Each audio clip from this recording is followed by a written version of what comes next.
नमस्कार साथियों, स्वागत है आप सभी का आपके अपने चैनल ट्रेड सॉल्यूशन पर। दोस्तों, आज हम लोग बात करने वाले हैं काफ़ी महत्वपूर्ण आपको एनसीईटी की ओर से आपको अपडेट आ रहा है बीएड वर्सेस बीटीसी को लेकर के, और साथ साथ बीपीएससी टीआरई जिसे पीआरटी कह सकते हैं 1 to 5 के लिए डॉक्यूमेंट अपलोड करने के बारे में अतुल प्रसाद जी का एक काफ़ी ही महत्वपूर्ण आप लोगों के लिए ट्वीट आ रहा है। और क्या कुछ इनका कहना है कि आप कैसे डॉक्यूमेंट को अपलोड कर सकते हैं और कौन सी गलतियाँ आपको नहीं करनी है डॉक्यूमेंट अपलोड करते समय, उन सब के बारे में हम लोग डिटेल से बात करने वाले हैं। तो अंत तक इस सेशन में आप बने रहिएगा, और यदि अभी तक नहीं सब्सक्राइब किए हैं, चैनल पर नए हैं तो जरूर सब्सक्राइब कर लीजिएगा। तो दोस्तों, जैसा कि आपको पता है कि बीएड वर्सेस बीटीसी में क्या कुछ आपको एनसीईटी की ओर से पहले से भी आपको गाइडलाइन तो ऐसी कुछ आपको जारी नहीं की गई थी, लेकिन अब एनसीईटी ने राज्यों के लिए आपको गाइडलाइन जारी कर दिया है। और जैसा कि आपको पहले से ही पता है कि एनसीईटी ने जो बीएड वर्सेस बीटीसी का आपको जजमेंट है वो अपने वेबसाइट पर पहले से ऑलरेडी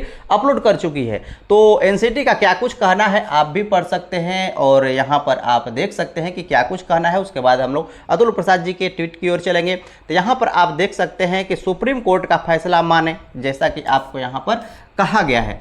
तो क्या कुछ है, राष्ट्रीय शिक्षक शिक्षा परिषद एनसीईटी ने सभी राज्यों को पत्र लिख करके प्राथमिक विद्यालय के लिए आपको जारी सुप्रीम कोर्ट के फैसले को मानने को कहा है। जो आपका सुप्रीम कोर्ट का फैसला है बीएड वर्सेस बीटीसी को लेकर के, सभी राज्यों को मानने के लिए एनसीईटी ने आपको आखिरकार कह दिया है, ठीक है ना। और बहुत सारे राज्यों ने ऑलरेडी इस पर आपको काम शुरू कर दिया है और मानने लगे हैं। लेकिन यहाँ पर हम लोग बात करें बिहार में, बिहार सरकार और बीपीएससी के बारे में बात करें तो इन्होंने अभी तक कोई भी स्टैंड आपको क्लियर नहीं रखा है। और जो आपको 1 to 5 के हम लोग सभी सीट्स के बारे में बात करें तो यहाँ पर उनका बात है कि दोनों का मिक्स करके मेरिट बनेगा। भले ही आपको मेरिट नहीं निकाला जाएगा बीएड का, वो बात अलग है, लेकिन उनके लिए सीट को रिजर्व रखा जाएगा, ऐसा कुछ है। और ऊपर से आपको सिर्फ 75% ही आपको यहाँ पर बात करेंगे वैकेंसी के बारे में बात की गई है कि जो आपको 1,70,000 की वैकेंसी आपको 75% फुलफिल की जाएगी, 75% फुलफिल की जाएगी।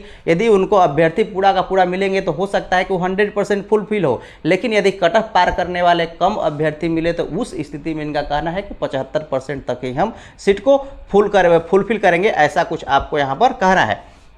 आगे कुछ क्या है इसके बारे में भी आप यहाँ पर देख लीजिए। सुप्रीम कोर्ट ने कहा है कि बीएड किए हुए अभ्यर्थी लेवल 1, जो भी आपको बीएड किए हुए अभ्यर्थी हैं लेवल 1 अर्थात पीआरटी 1 to 5 में आपको शिक्षक भर्ती प्रक्रिया में हिस्सा लेने के योग्य नहीं है, ये इसके योग्य नहीं है, जैसा कि सुप्रीम कोर्ट ने आपको ये बात कही थी। एनसीईटी ने कहा कि सुप्रीम कोर्ट के फैसले में कहा गया है कि आपको लेवल 1 में वर्ग 1 to 5 में सिर्फ बीटीसी बेसिक ट्रेनिंग सर्टिफिकेट जो धारक हैं शिक्षक वही आपको योग्य हैं, या फिर आपको डीएलएड किए हुए जो आपको हैं अभ्यर्थी वही आपको शिक्षक बनने के पात्र हैं। सुप्रीम कोर्ट के इस फैसले को सभी राज्यों के शिक्षा विभाग को मानना होगा, ऐसा कुछ आपको एनसीईटी का कहना है। एनसीईटी का जो आपको ऑफिशियल लेटर है सभी राज्यों को वो तो नहीं है, लेकिन ये आपको न्यूज निकल करके आ रही है कि निश्चित रूप से सभी राज्यों का आपको लेटर भेजा जा चुका है और आपको मानना होगा जो भी आपको गाइडलाइन है सुप्रीम कोर्ट की और एनसीईटी की लेटर के अनुसार। तो ये तो आपको पक्का है दोस्तों। यहाँ पर अब बात है कि आपको अब नए संसद भवन में क्या कुछ इस विषय में पारित होगा वो तो भविष्य की बात है, लेकिन फिलहाल मानिए तो 100% अब इसमें कोई शक वाली बात नहीं है कि इसमें अब आपको 1 to 5 में जो है बीएड आपको मान्य है, नहीं आपको मान्य है, बिल्कुल भी आपको मान्य नहीं है। तो ये कुछ आपको अपडेट थी बीएड वर्सेस बीटीसी को लेकर के। हम लोग बात कर लेते हैं कि अतुल प्रसाद जी का क्या कुछ आपको ट्वीट आ रहा है, आपके जो डॉक्यूमेंट को लेकर के कौन से डॉक्यूमेंट को कैसे आपको अपलोड करना है। तो आप यहाँ पर देख सकते हैं क्या कुछ यहाँ पर कहा गया, the opportunity given to TRE PRT candidates is for document correction and not for document manipulation. Both the earlier set of documents and the new one will remain in the system for further probing in future as and when यहाँ पर required. तो दोस्तों आपको ये इनका कहना है कि जो आप डॉक्यूमेंट यहाँ पर अपलोड कर रहे हैं, जो आपको डॉक्यूमेंट मैनिपुलेशन आपको नहीं करना है।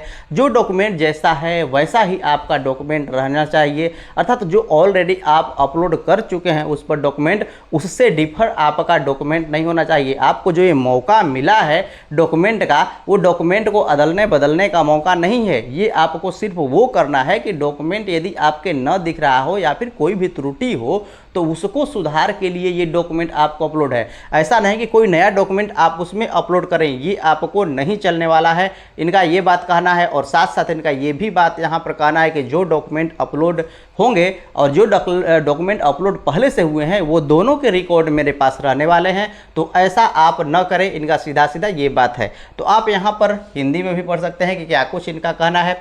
टीआरई पीआरटी उम्मीदवारों को दिया गया अवसर दस्तावेज सुधार के लिए है। जो आपको ये पीआरटी टीआरटी उम्मीदवारों को दिया गया जो ये आपको अवसर है, ये सिर्फ आपको दस्तावेज के सुधार के लिए आपको है, न कि दस्तावेज में आपको हेर फेर करने के लिए ये आपको बातें कही गई हैं। ठीक है ना, इसमें आप दस्तावेज में कोई हेर फेर आप नहीं कर सकते हैं। यदि दस्तावेज में आप हेर फेर करेंगे, दस्तावेजों का पुराना सेट और नए दोनों सेट भविष्य में आवश्यकता पड़ने पर, भविष्य में यदि आवश्यकता पड़ती है, इन्हें लगता है कि ये डिफर है या फिर कोई आपको त्रुटिपूर्ण आप में दिखाई पड़ती है त्रुटियां, तो आगे की जांच के लिए आपको सिस्टम में बने रहेंगे ये सभी के सभी आपको दस्तावेज। ये बातें आपको यहाँ पर कही गई हैं। तो दोस्तों आप अपने डॉक्यूमेंट वेरिफिकेशन में क्या कुछ करना है ये तो आपको समझ में आ गई।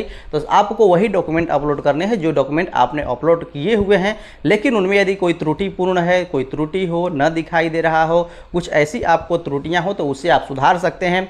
या फिर कुछ ऐसे है कि किसी का आधार कार्ड पर कुछ आपको गड़बड़ हो गया है तो आप सुधार करवा चुके हैं, तो उस डॉक्यूमेंट को आप अपलोड कर सकते हैं, उसमें आपको कोई दिक्कत नहीं है। लेकिन आपको अदर डॉक्यूमेंट अपलोड नहीं करने हैं, ये बातें आपको ध्यान देनी है।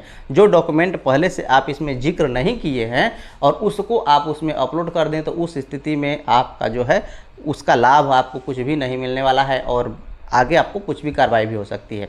तो दोस्तों ये कुछ थे आज के अपडेट जो कि आपको जानने जरूरी थे। तो मैं आशा करता हूँ कि आज का सेशन आप लोगों को काफ़ी बेहतर लगा होगा। यदि बेहतर लगा है तो लाइक सब्सक्राइब करना नहीं भूलिएगा, जरूर कर दीजिएगा। चलिए मिलते हैं नेक्स्ट सेशन में। आज अभी के लिए इतना ही। देखने के लिए धन्यवाद।